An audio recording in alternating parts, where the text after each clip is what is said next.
Hey everyone, Michael Hines, managing editor at naturalrefrigerants.com, and I'm here in Berlin at InnoTrans. And for those who don't know, InnoTrans, this is a massive trade show held every 2 years, focused on the rail and bus industries.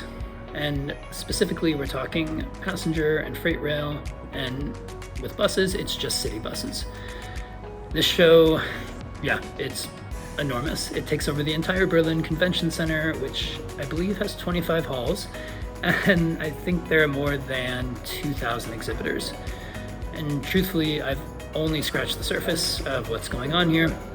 I spent all my time talking to companies in the passenger rail space, and what I learned is that when we're talking natural refrigerants, R290 is leading CO2. And I say that because pretty much all of my conversations, companies, we're talking about R290. Mitsubishi Electric is a big one. Right, they're supplying more than 1,000 for sure, roof-mounted R290 HVAC systems to the Munich S-Bahn.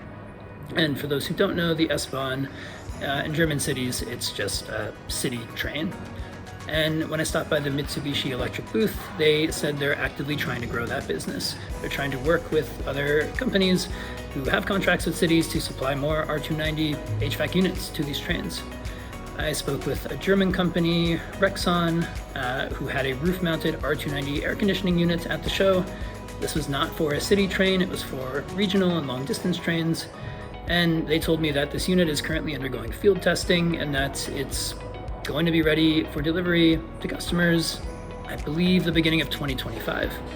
And interestingly, that unit had a Doran compressor inside of it.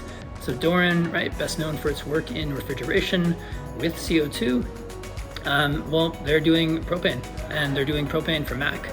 And when I popped by the Doran booth, they told me that right now it's about 10% of the business, but that they see it growing just because of the demand for R290 Mac units for passenger trains in Europe.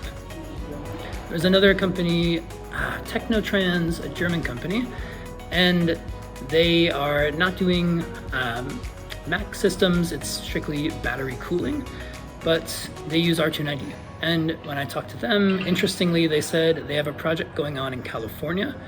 They wouldn't give specifics, but it's a tram retrofit, so that's pretty exciting because I don't think we would ever, I thought it would be a while before we said R290 trains and, the United States in the same sentence, but it's happening, and it's happening quietly, but it is happening.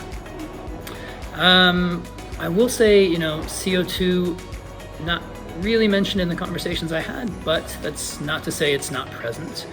And I say that because, well, Convecta are here, and Convecta, CO2 heat pumps for electric buses. That's how we know them, but they are getting into the rail space with CO2 heat pumps. And there's actually a really cool looking tram for the city of Bonn. This is a brand new tram. It's made by Skoda, and Skoda, not the car company. There's a different Skoda that makes trains, and this Skoda worked with Convecta to put a CO2 heat pump in this new tram for the city of Bonn, and that's Bonn, Germany. For those who don't know, Bonn. But other than that, there's wasn't a lot of talk of CO2 in the conversations I had. So it seems like for now, R290 is definitely leading the way, but still, it's early. From what I gathered, it's just kind of a matter of who is able to supply what. So if other manufacturers jump in with CO2 might be able to catch up. And one other interesting note is that, Doran, a company known for refrigeration, is here, but also Olab, another company again known for refrigeration. And when I spoke with them, they were really interested in entering the passenger rail market.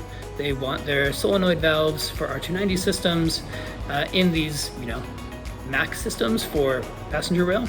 And they're looking to make contacts at the show. So I would definitely watch, refrigeration companies making the leap to the Mac sector over the next year or two.